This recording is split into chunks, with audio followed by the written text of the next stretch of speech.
The principle of swim and sink together.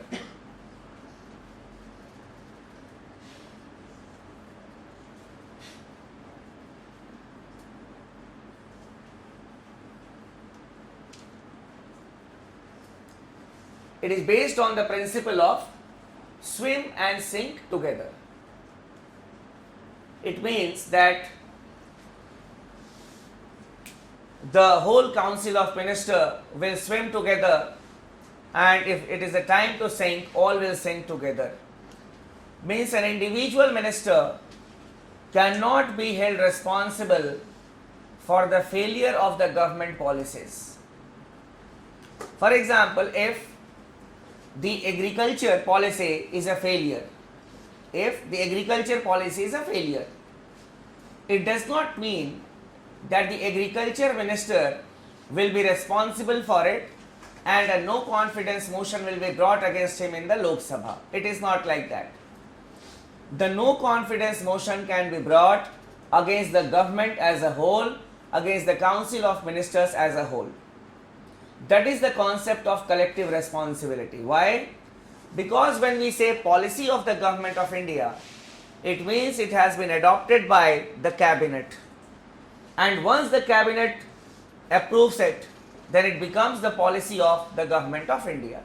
So a single minister, individual minister, will not be responsible for the failure of a policy. So here, it swim and sink together means that the whole government, the council of ministers, will be responsible for the success or failure of a policy. In the examination, obviously they will be asking you this question. There can be a reasoning assertion question based on this also. Now coming to the role of the Prime Minister.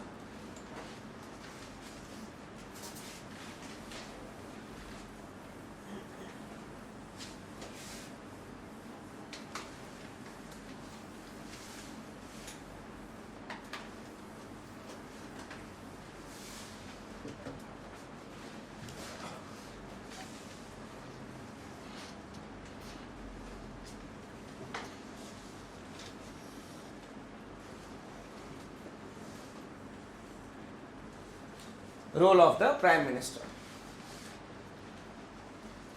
Generally, the Indian Prime Minister is compared with the English Prime Minister, and the English Prime Minister has been given different nomenclatures like the primus inter pares,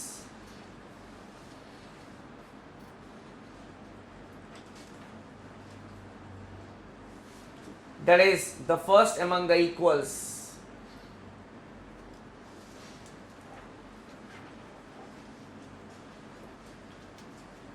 Now if the question arises that Indian Prime Minister is primus inter pares, he is the first among the equals.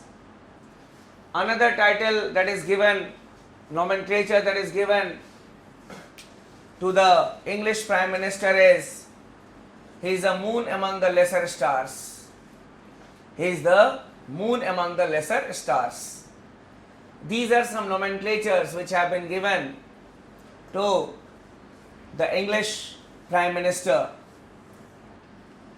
But when we talk about the Indian Prime Minister, basically the Indian Prime Minister is more than the primus inter pares. He is not the headmaster of a school, but he is the principal of a college who has got lot of administrative powers. He is not the first among the equals, but he is more than that. And really, the whole council of ministers revolves around the personality of the Prime Minister. He is the main policy maker of this country.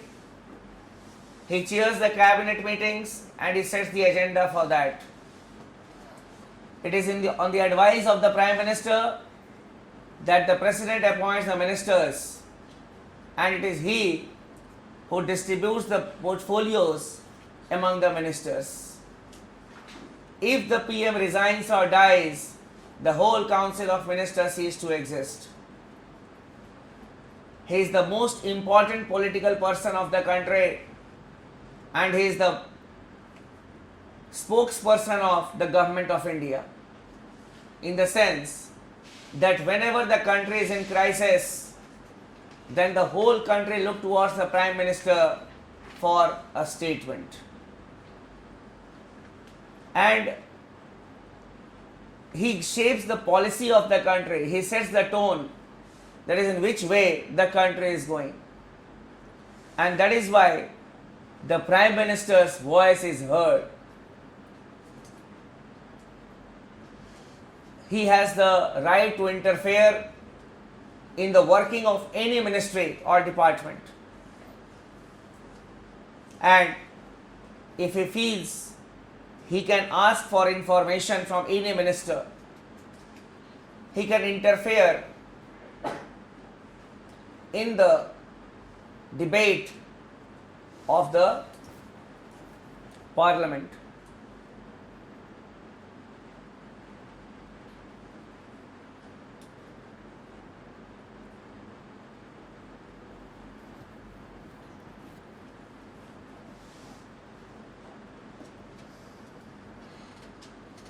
Okay. Now, you may write the things that we had discussed now.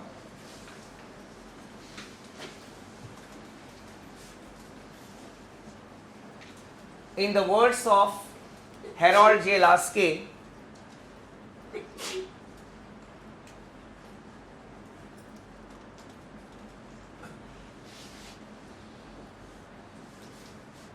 in the words of Harold J. Lasky,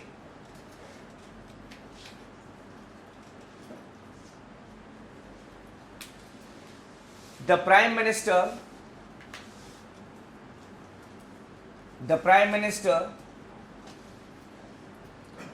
in a parliamentary form of government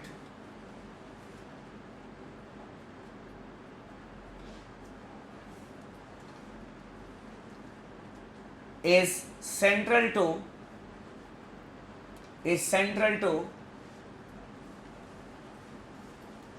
the formation of the Council of Ministers,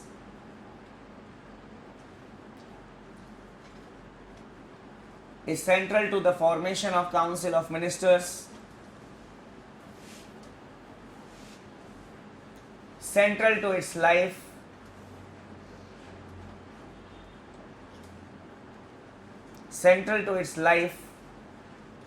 and central to its death.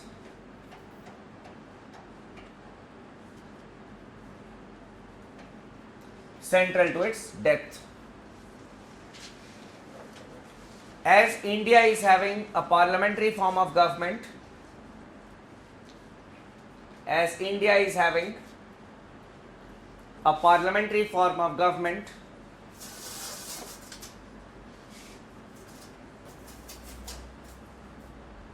the same principle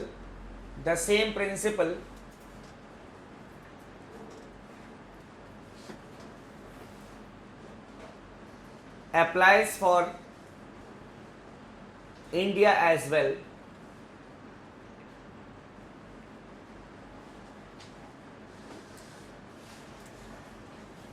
It is on the advice of the Prime Minister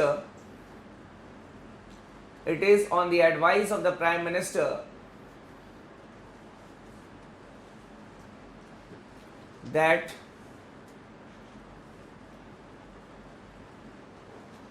the President appoints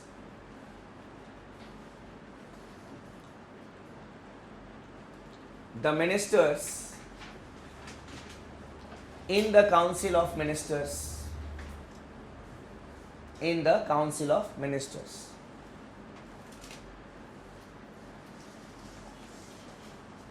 He distributes portfolios among them.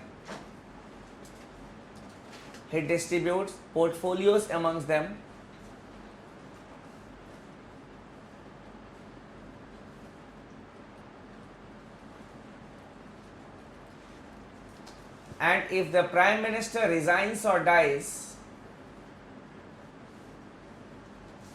if the Prime Minister resigns or dies,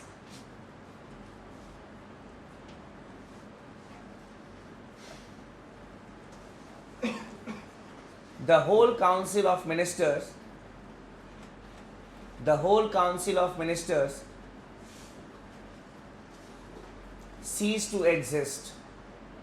Cease to exist. CEASE. Cease to exist.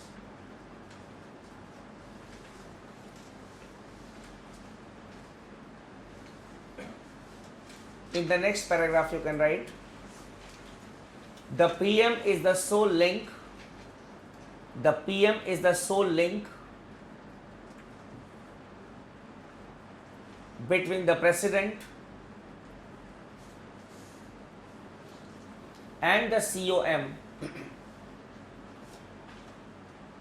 and the COM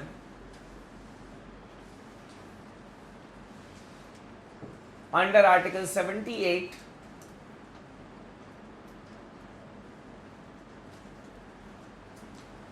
the PM is duty bound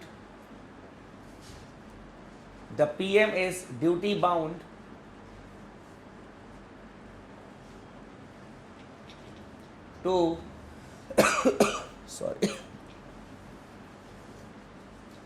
inform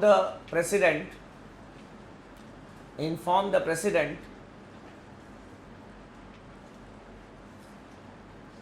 regarding day-to-day administration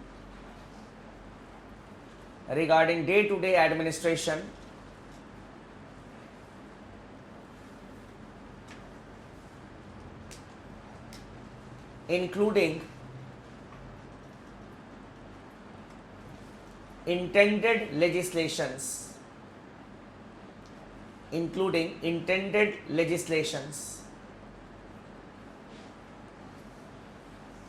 Next, the PM chairs the cabinet meetings.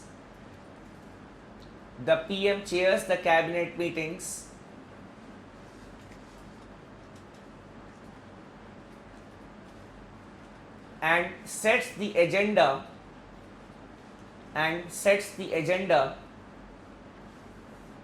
for such a meeting.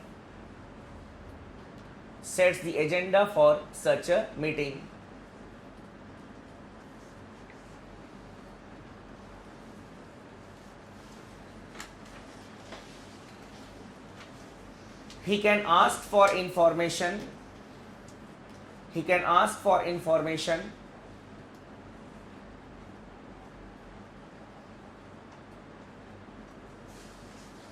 From any minister as a matter of right.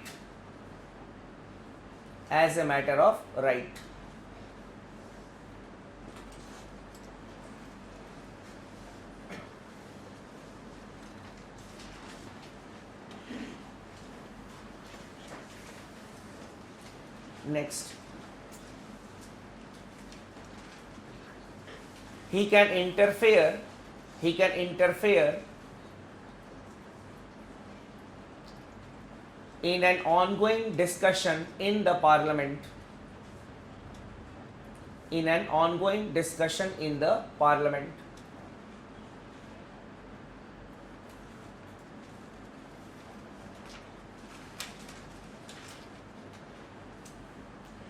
He heads various bodies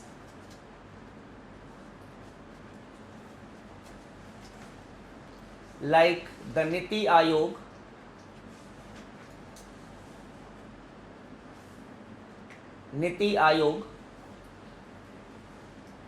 Interstate Council, etc.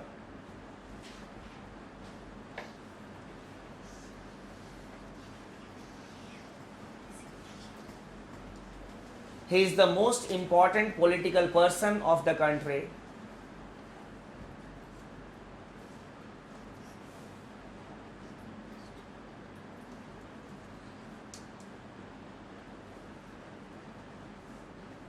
Apart from it, any ministry which is not assigned to any of the ministers it is there with the Prime Minister. If a minister has not been allocated for a particular ministry, then that particular ministry will be there with the Prime Minister. And traditionally we have seen in our country that some of the ministries, they are always under the Prime Minister, like the Ministry of Personnel and Training and Administrative Reforms, it is there with the Prime Minister. Then the Department of Atomic Energy, Space, it is always there with the Prime Minister. We have seen it. Now, when we talk about the role of the PM, basically it all depends on the personality of the Prime Minister as well as the circumstances in which they are working. When a one party dominance is there in the parliament, then it is a very easy work for the Prime Minister.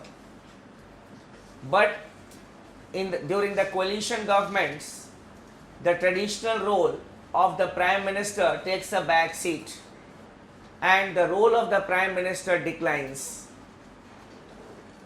When Mrs. Indira Gandhi was the Prime Minister of this country, and then when Rajiv Gandhi was also there, it was said, especially for Mrs. Indira Gandhi, during Indira Gandhi's term, it was said that two offices in the world are the most powerful offices. One, the office of the US President, and the second, office of the Indian Prime Minister. These offices were considered to be very powerful offices, and these two persons had emerged as the most powerful persons in the world. Obviously, circumstances were also there. When we talk about Mrs. Indira Gandhi, Mrs. Indira Gandhi's personality was charismatic personality. It was not because of a wave that she had become the Prime Minister of the country. She went on to become the Prime Minister by default. After the death of Lal Bahadur Shastri ji, some Congress leaders felt, Kamraj, they felt that Mrs. Indira Gandhi is a novice in politics, and to stop Babu Jagjeevan Ram and Morarji Desai from becoming the Prime Minister, Kamraj took the name of Mrs. Indira Gandhi as to be the Prime Minister of the country. Now, when Mrs. Indira Gandhi became the Prime Minister, after that, Kamraj thought of dictating the political party, and he gave a formula that the Congress President and the Prime Minister will be two different persons, which was not acceptable to Mrs. Indira Gandhi.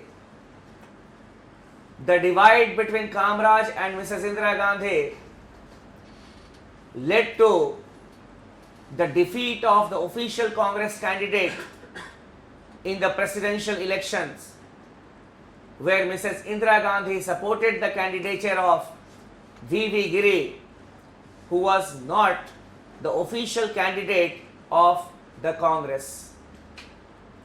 And we saw the division of the Congress taking place. Mrs. Indira Gandhi's Congress was recognized as the real Congress as she was in power, but her government had become a minority government. Mrs. Gandhi took the support of the left political parties and she continued to be in the power. Mrs. Gandhi thought of adopting populist policies to win the elections and to win the heart of the people. She went for nationalization of banks. After that, Mrs. Indira Gandhi in 1969 brought a bill in the parliament to abolish the privy purses. Privy purse means the pension which was given to the princely estate or the rulers who had become a part of India. Mrs. Indira Gandhi said it is a useless thing. Why they should be given pensions when we have got poverty, hunger in this country? Why this king should be given pensions? The Lok Sabha passed the privy purse abolition bill, but Mrs. Gandhi had no numbers in the Rajya Sabha and the bill was defeated. Soon after the end of the parliamentary session, Mrs. Indira Gandhi promulgated an ordinance and she abolished the privy purse. So she showed the parliament that I know how to get my things done. Even if you will not pass the bill, we will have the ordinance way of doing that. Whereas the members of the Rajya Sabha had warned her not to bring the ordinance because all of them knew that Mrs. Indira Gandhi is going to do away with it by hook or by crook. After that, the Lok Sabha was dissolved. Then fresh elections were held.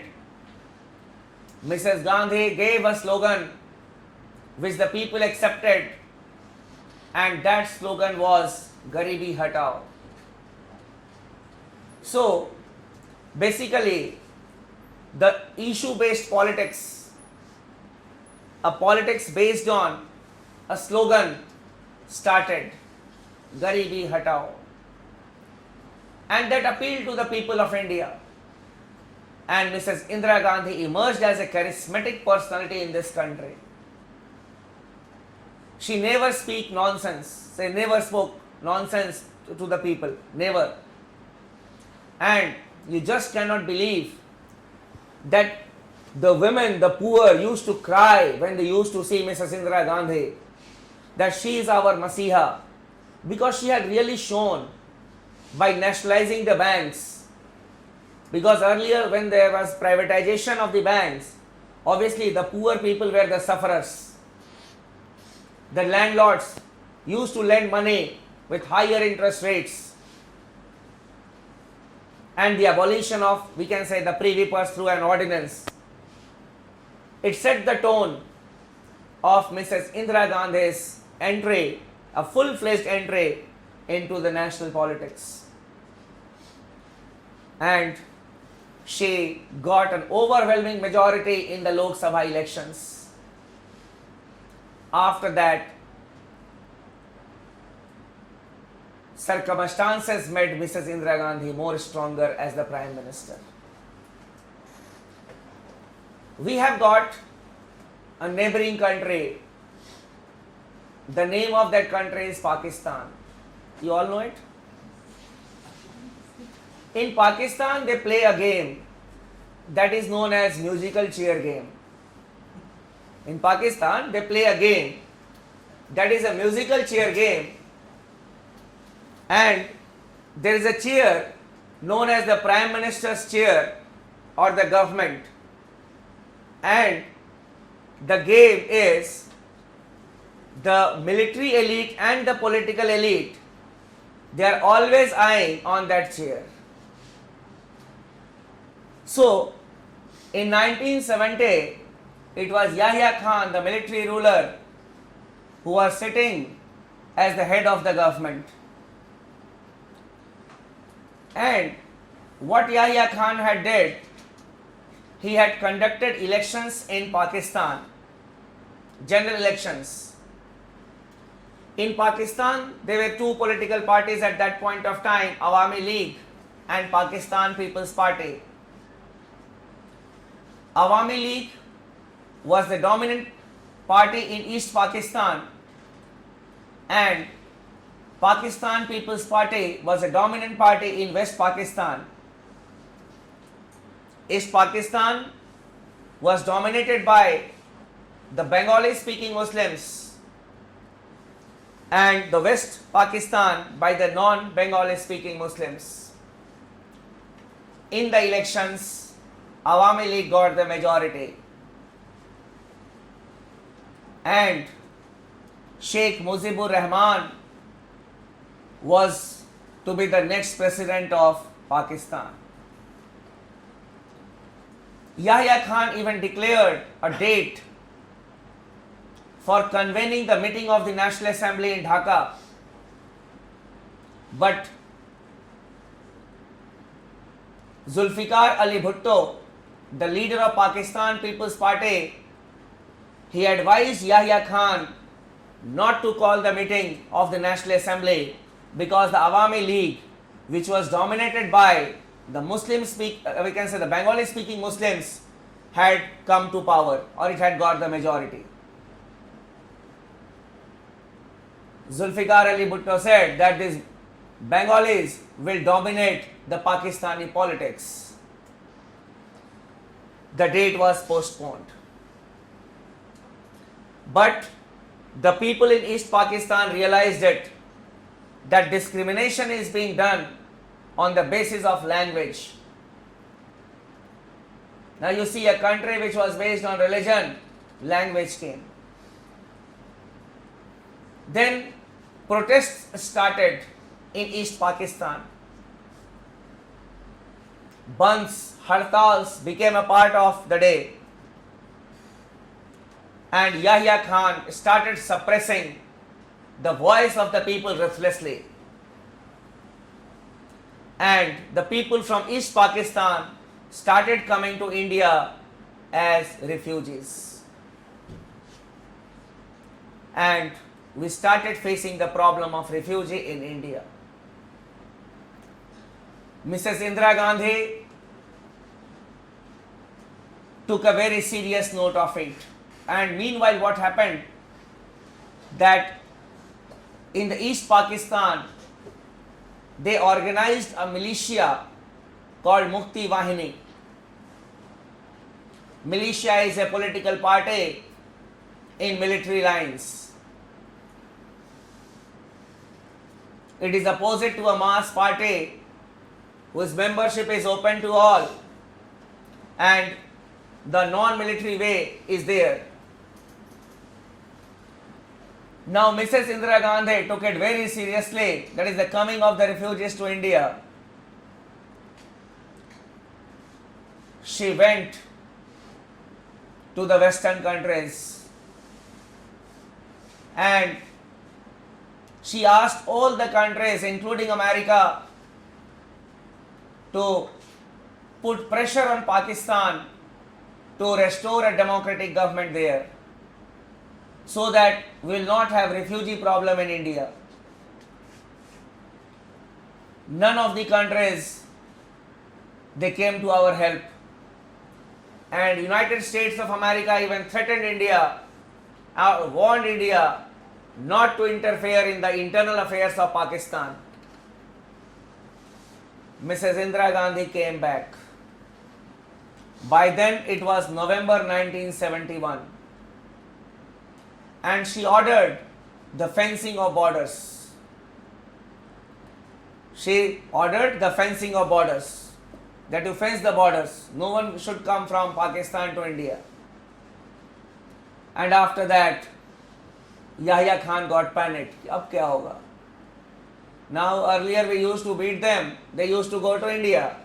Now they will be here. They will be here only. Yahya Khan, in the last week of November, most probably it was 24th or 25th of November 1971, sent a warning to India that we will attack India within 11 days. We will attack India within 11 days. And Yahya Khan was not wrong. He was a honest person and he kept his promise. And Pakistan attacked India on 3rd of December 1971. That is like a true man. Will attack you, and Pakistan attacked India. It was a wrong number that they died. and Mrs. Indira Gandhi was mentally prepared for the war, and it was on 16th of December 1971 that we not only won the war, but we saw the greatest surrender by the Pakistanis. Literally they surrendered, and the Pakistani General Nizami